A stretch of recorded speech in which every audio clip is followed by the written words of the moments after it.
YouTube. My name's Tyler. I'm just sitting down here with Letters From Pluto. Hello. We're just going to get to know her a little bit, ask her some questions and what's behind the music, and just get to know her as a person. First question, how did you come up with your name, Letters From Pluto?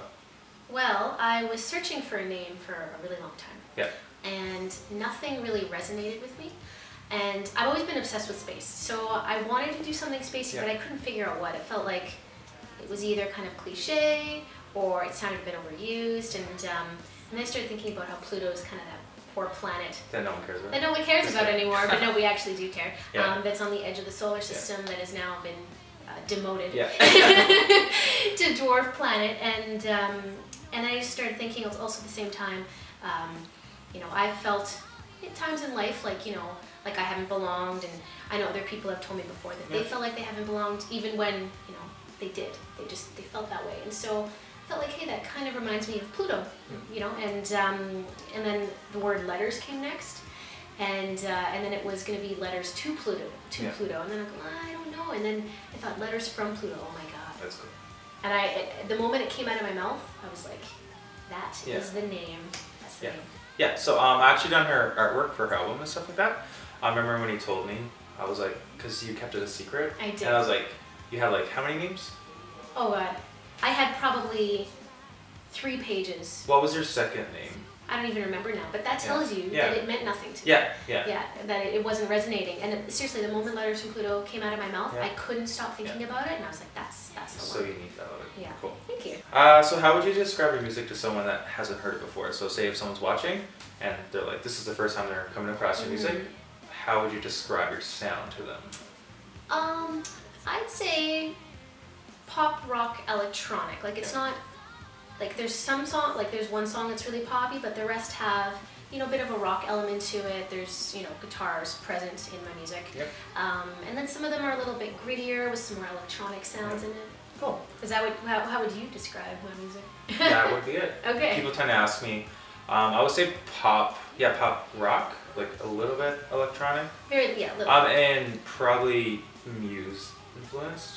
Yeah, like Muse is influenced, just not as heavy. Yeah, not as Muse can be quite heavy. Yeah. So it's like Muse, Coldplay. Yeah, if they had a baby.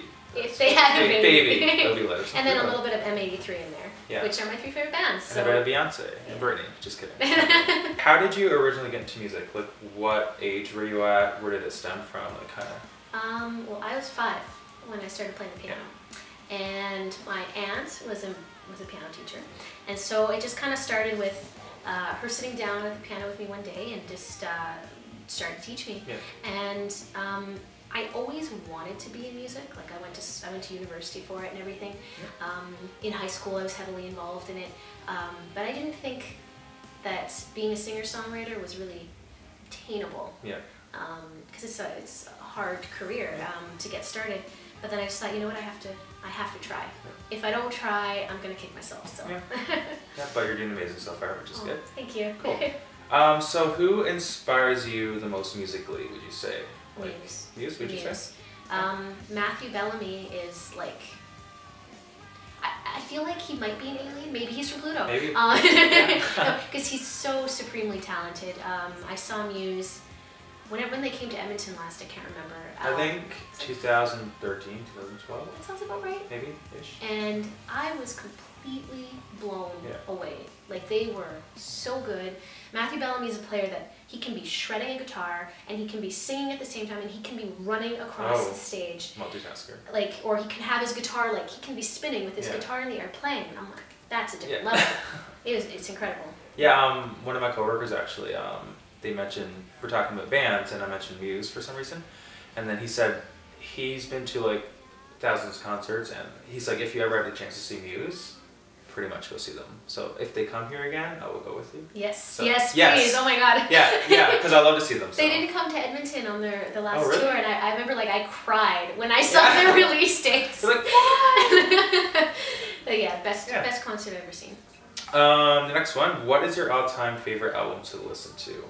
Like I know it's kind of a hard question, like what's your go-to album, I guess, would you say? Well, it's okay, so there's 2. Well, another one is Muse. It can be more than one. Big promo. Yeah. So it's probably Black Holes and Revelations by Muse. And then Hurry Up We're Dreaming by M83. Okay.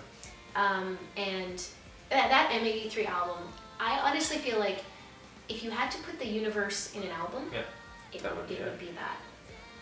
That's music that I listen to and like I cry because it's beautiful. And I actually saw M83 in concert just a few months ago. Oh yes. Oh, it was like an experience. Yeah. I was right at the front of the stage. Did you cry?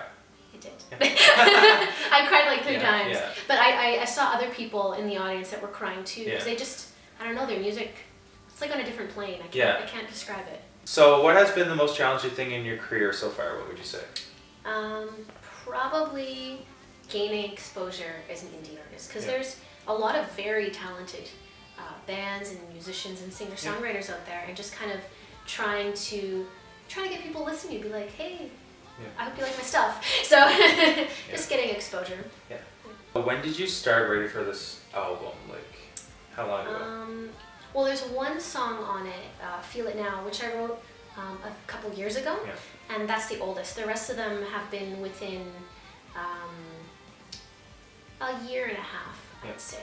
And then 5 of them were written all in the course of like 2 months. So it was kind of just like a mad writing session. Are you constantly writing still? Like, do you still write? Like every day kind of thing? Yeah, like when you're kind of feeling like you should write, do you still do that? It depends. Like right now, kind of, I'm not writing a whole lot at the moment. But there's some days when I'll be working on something and just like a guitar riff pop in my mind, and I can't play the guitar, so I'll try to like plop it out on my piano because piano's like the first instrument I ever learned, or sometimes like chords will come into my head, or just a random lyric that I'll write down and save for later use. So where did you record your songs for your album? So Feel It Now I recorded here in Edmonton. Cold Right Now I recorded in Montreal. And then Warriors, Knock You Out, Won't Say Sorry, On Fire, and Another World Away I recorded in Vancouver. Okay. And how long did that recording process take, would you say? So for Cold Right Now it was like 3 days, like 2-3 days. Oh wow. Yeah, it was fast. Wow. Feel It Now, because that's the one I did a couple years ago, so it's kind of hard to remember. I'd say I just had really like short recording sessions, so it took a little bit longer. It was more like maybe 2 weeks. And then for the other 5 songs in Vancouver, it was a week for all 5 songs, or not even. It was like 5. I think it was 5 days. It was a song a day. Were they completely finished like per day, or did you go on recording the vocals and then he kind of finished them up later on? Yeah, like I finished all my vocals. At that time, and then they finished production on it. Oh, cool. Yeah, but for the most part, everything was done. Like it was fast. Yeah. Like, whoa. Yeah. You finish, you're like, what just happened? Yeah. So I've listened to her album numerous times within the last year, and obviously it has a very big meaning to you. So what top 3 songs would you say are the most personalized for yourself? Okay, well, I'd say, in no particular order, Knock You Out has a lot of meaning to me. And if you listen to it, it's quite angry. My favorite off the album, by the way. Thank you. It's just talking about bullies that try to break you down. I don't mean schoolyard bullies can be one thing, but there are bullies in every aspect of life, even when you're an adult, and they try to exert power over you.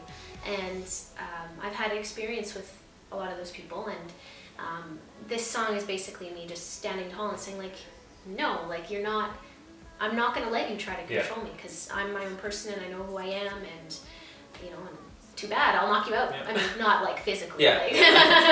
Figure of speech. Mentally, I won't let you knock me out. Yeah. Cool. Next song. Yes, okay, so Feel It Now is quite personal, and it's talking about realizing that the only one really stopping you from what you want to achieve in life is kind of yourself. And a lot of times you have to kind of push past these barriers that you set up for yourself, because we do. Like, I think a lot of times we're afraid to try new things because we're afraid of failure, and so that song is just about kind of breaking through that mental block. And then Won't Say Sorry is another really personal one to me, and it's about having to stop apologizing. For everything. Yeah. And like, maybe not even when you're always saying sorry to someone verbally, but you're always beating yourself up for things that you did wrong. And it's like you need to stop apologizing. You need to just accept how things are going in life, and you need to just stand up tall and don't say sorry anymore. Yeah. So, and then I realized another one. I love all my songs. So you can go on. Yeah. On Fire is another really personal one to me. Just because it's realizing that it's kind of like Feel It Now, where you can't let things stop you. You need to just let yourself rise. Yeah. Okay. That was a little long and. No, it's good to know the behind the meeting, behind the song. So. Thank you. So if you can go back before you recorded your album or even started your career, and you can tell yourself something that you learned with your journey so far, what would you tell yourself then? To be in the music industry, you need to have a lot of motivation and determination, and you need to have a thick skin. Just because you have to realize, like, not everyone's gonna like your stuff, and it's not meant to offend you. It's just everyone has different styles and tastes. But yeah, you have to have a lot of motivation and perseverance to continue going, because it's not easy, but it's worth it. I mean, every time you perform, it's like, this is why I do it. So. Yeah, honestly, like every time we perform, it's better and better. Yeah. Aw, thank you.